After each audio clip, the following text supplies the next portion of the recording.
A derrota do Internacional para a equipe do Coritiba dentro do estádio Beira-Rio teve suas repercussões no vestiário. Um clima, obviamente, de frustração e decepção, em especial pelo fato da tabela agora apresentar uma dificuldade muito grande do Inter atingir o seu objetivo, que é a classificação para a Libertadores da América da próxima temporada. O técnico Eduardo Cudê não conseguiu analisar a partida normalmente, porque disse que a expulsão aos 5 minutos complicou completamente o andamento da partida, mas tentou explicar as decisões que teve. O porquê escalou Depena na vaga de Wanderson, o porquê demorou 10 minutos para fazer a troca colocando Igor Gomes no time e o porquê colocou o garoto João Dalla Corte, de 17 anos, em meio a uma fogueira no estádio Beira-Rio. Além disso, Vitão foi o único jogador do Inter a se manifestar, pediu desculpas e assumiu a responsabilidade do erro e da derrota do Internacional para o lanterna do campeonato dentro do estádio Beira-Rio em função do lance da expulsão logo no começo da partida.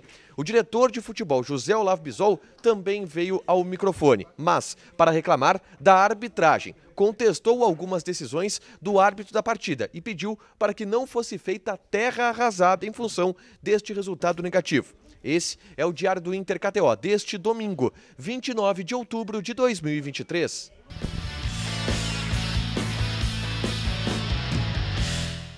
Tudo bem, gente? Obrigado pela participação aqui. Não esquece de deixar teu like, te inscrever, de ativar as notificações. Bora falar do Internacional aqui no A Dupla e nesse vídeo um resumo do que de mais importante aconteceu no noticiário colorado ao longo desse domingo. Obviamente, o mais importante, a derrota, o resultado negativo dentro do estádio Beira-Rio para a equipe do Coritiba. Lanterna da competição até então. O Inter fez um fiasco diante de 35 mil torcedores dentro de sua casa. A expulsão de Vitão aos 5 minutos mudou completamente o panorama da partida. E depois disso, o Inter não soube se encontrar dentro do jogo. Levou gols em erros também individuais e acabou saindo com uma derrota amarga que complica muito a vida do Inter na tabela do Campeonato Brasileiro. Tudo sobre esse jogo nesse vídeo aqui. É só clicar para assistir e saber o meu relato sobre o que deu de errado, quais foram os problemas e os erros, principalmente de Eduardo Cudê, que resultaram na derrota do Internacional para o lanterna da competição.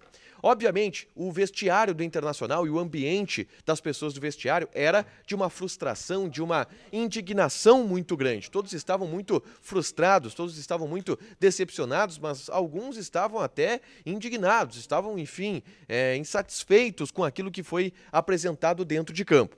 E o técnico Eduardo Cudê se mostrou também frustrado, mas com uma certa oscilação de humor durante a entrevista coletiva. Ele começou tentando responder pacientemente todas as perguntas, parecia que foi orientado a isso, a dar as explicações, sem se irritar, sem entrar em algum tipo de confronto, mas em algumas respostas ele acabou subindo o tom sobre, principalmente, as perguntas que foram feitas a ele do momento do Internacional, que está longe agora de se classificar para a Libertadores da América. Mas ele dizia, bom, quando eu ganhava era gênio, quando eu perdia era ruim. A contestação de Cudê e a indignação dele pelo fato das análises virem em cima do resultado, chatearam bastante o treinador e isso foi perceptível na entrevista coletiva. Em relação ao conteúdo, eu destaco que Cudê analisou a partida sob a ótica da expulsão. Na visão dele, não há como analisar a partida normalmente, porque o Inter teve a expulsão aos 5 minutos de jogo e isso fez com que o jogo fosse completamente descaracterizado e as possibilidades que o Inter havia construído para esta partida acabaram ruindo. Ele foi questionado sobre as suas decisões e ele explicou as decisões controversas que ele tomou durante o jogo. Uma delas, por exemplo, a entrada de Depena na escalação titular na vaga de Wanderson. Ele explicou e foi perguntado sobre por que entrou Depena e não Pedro Henrique, que o Pedro Henrique não tem a característica que o Wanderson possui de cair pelo meio e de recompor defensivamente, que ele entende que Pedro Henrique é um segundo atacante, por isso não escalou e não cogitou colocar este jogador na partida. Ele explicou que, principalmente com a saída de René e a entrada de Dalbert, ele tinha um lateral mais agudo e por isso precisava de alguém que fechasse mais o meio. E esse cara era Depena dentro do plano de jogo que ele havia construído. Essa foi a explicação de Tchatcho de o porquê colocar Depena na vaga de Wanderson. Ele teve que explicar também o porquê demorou tanto para mexer depois da expulsão do Vitão. Foram 10 minutos com Johnny de zagueiro e com o Inter levando algumas chances de gol da equipe do Coritiba até o lance que veio a ser o gol da equipe visitante. Ele disse que queria esperar 10 minutos para ver como o jogo ia se desenhar, para ver como a equipe ia se comportar. E por isso não quis mexer na parte ofensiva do time para não desmanchar a parte de construção da equipe, tirando um meia, que foi o que ele acabou precisando fazer. Dessa forma, ele segurou as alterações, mas depois do gol foi inevitável, ele teve que tirar de pena e colocar o Igor Gomes. Também teve que explicar, ou foi questionado, sobre o porquê colocar o garoto de 17 anos, João Dalla Corte, em uma partida de tanta inconsistência, tantos nervos à flor da pele. Isso ele não conseguiu explicar. Ele disse, bom, a troca já estava preparada antes do pênalti do Dalbert, eu tinha que trocar, futebol é assim, acabei trocando. Não deu explicações de o que ele pensou ao colocar o João Dalla Corte e qual tipo de cuidado ele teve ao colocar esse garoto que de alguma forma ficou queimado pelo pênalti que cometeu no segundo tempo, tá? Essas foram as falas de Eduardo Cudê na entrevista coletiva, que, repito, se mostrou indignado em alguns momentos porque ele entende que o desempenho do time é bom, mas os resultados têm sido ruins. Na zona mista, só um jogador falou. O único atleta que deu a cara à tapa depois da derrota vexatória para o lanterna do campeonato foi o zagueiro Vitão, que na zona mista assumiu a responsabilidade pela derrota como um todo, em função do lance da expulsão aos 5 minutos de jogo. Ele disse que tomou a decisão errada no lance, que foi expulso e que isso acabou atrapalhando o Internacional na partida e que a derrota tem que ir nas costas dele, que a responsabilidade pela derrota é dele e que ele assume todo esse erro e toda essa responsabilidade que ele teve.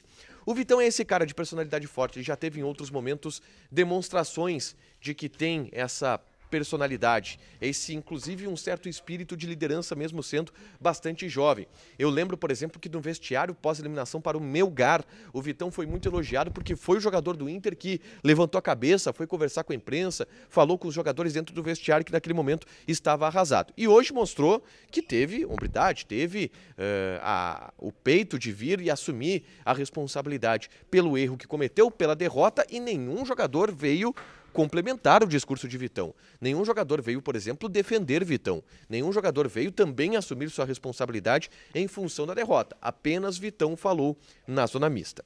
Por último, quem conversou com a imprensa foi o diretor de futebol José Olavo Bisol. E ao chamar a entrevista coletiva já se sabia o que ele falaria, que seria crítica à arbitragem.